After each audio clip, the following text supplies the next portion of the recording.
Hey guys, welcome back to my channel. I'm Billy and I'm a Zoom student in Australian National University. I just finished my orientation week this week and I spent like every day waking up at 5 a.m. to attend the event. I tried my best and it was super intense, but I have to tell you that the orientation week online sucks, and here's why.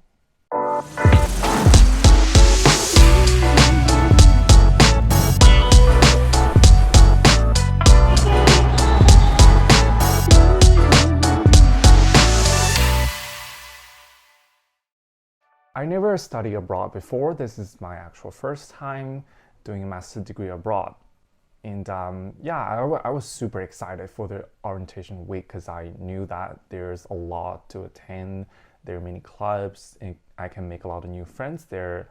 And I did know that it's online, so it can be a little different, and I'm prepared for that. Which is why I really try my best to attend all the events that I could. It's very stressful because if the events is in the campus, then they will make sure that you probably have some break between events, or maybe you can like make friends or have other like tea break or some sports. So yeah, it will be a bit better. But online events, they are continuous.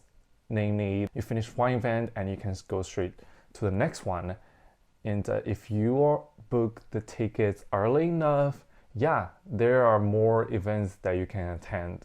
I don't know, maybe I tried too hard, but I also don't want to miss any opportunity. Most of the time, I would wake up in the morning, start doing the events from, let's say, 6 a.m.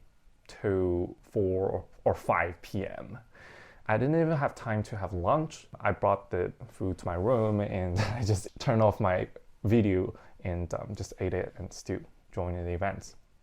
It is intense. Of course I could choose not to do it. It's not compulsory, but I still think the timing is quite hard for international students. So the second thing I need to complain about, I think this is one of the biggest problem. When I'm doing the Zoom events, I would expect like people to actually connect with the lecturer or connecting with each other, meaning turning your video cap on, talk with everyone, like send questions and communicate and participate. The fact is, in some events, like most of the events, I would say, there could be 50 people or sometimes 100, 150. I was the only one who turned on the camera, like seriously. I know it may sound super awkward and you're being the only person with the lecturer who are showing their faces. Of course, I feel super uncomfortable in the beginning. Like if I saw there was nobody turning their camera on, I would also turn off mine because I don't want like all the people just to look at my video, because I know like if you are the only person who is different than everyone, then people would definitely pay attention to you. But my point is, I feel like this is an event like everybody is in, not only the lecturer. He's not only giving information to you, it's also about you getting the information, you have your reaction, and most importantly is that you can connect with new people in the school, and that's what orientation week is meant for. So I just try to like turn on my camera and give the lecturer some feedback. I want everyone to see my reaction, and I think it's a good thing for everyone. I started doing it for a while and I didn't feel as like uncomfortable as before. But I really hope just everyone turn on your camera, and when you ask a question, yeah, you can just turn on your mic and ask it so everyone knows like who you are and you're asking this question, and it's just like in a real-time event. I just really hope everyone does that. In fact, yeah, in some events, many people did, and I'm glad, but in most of the events, it's not like that. And especially for international students, I get it. It's kind of hard if you are studying abroad for the first time. Maybe your English is not as good as most people here, but who cares? It really doesn't matter. Like, there are so many students who have like very strong accent. Their English is like okay. They can communicate, and I think that's fine. I think people admire you when you can actually speak up instead of hiding in the back. So I really hope that this organization can do better by letting everyone participating in the event. I just really hope when the courses start, people will actually like show their face and be engaged in the classes.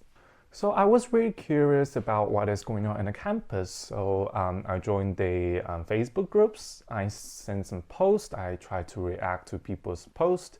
And yeah, I make some friends online. They told me what it's like in the campus, and it's not very positive. They said it's the same. Like, there's restriction for COVID. So even for the offline events, they have like restrictions for the number of people who attend the events. And they have the thing called registration, meaning you have to book the ticket to go to the events. But some of the events, they only can host like 20 people, 30 people, I don't know. The fact is most people couldn't get the tickets even if they were in the campus.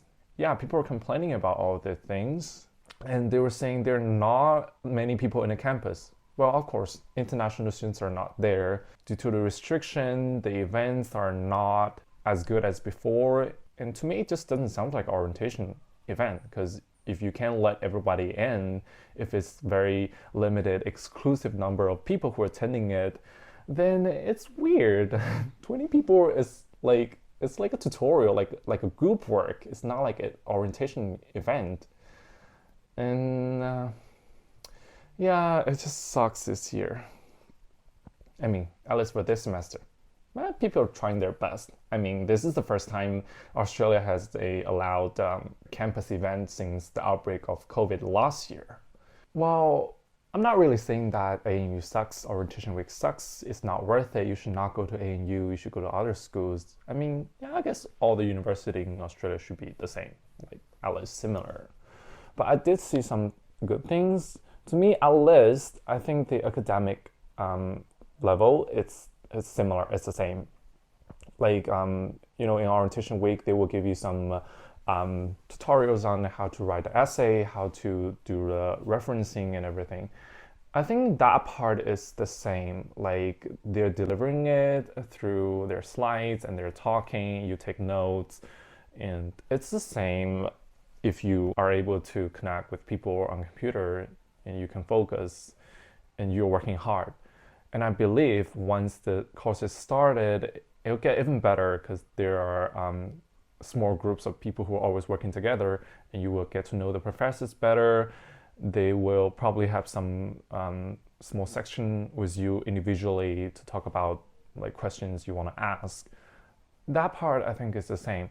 But the problem is my timetable is half empty, kind of. I mean, it makes sense if you're on the campus. I mean, if you're on the campus, then the rest of the time, I guess you either work in the library, you study by yourself, and you can join events, and you can have your hobby and do some tour, everything. But if you are stuck in your home country like me, then there's really not a lot of things to do. I guess that part of the experience is lost if you're doing online.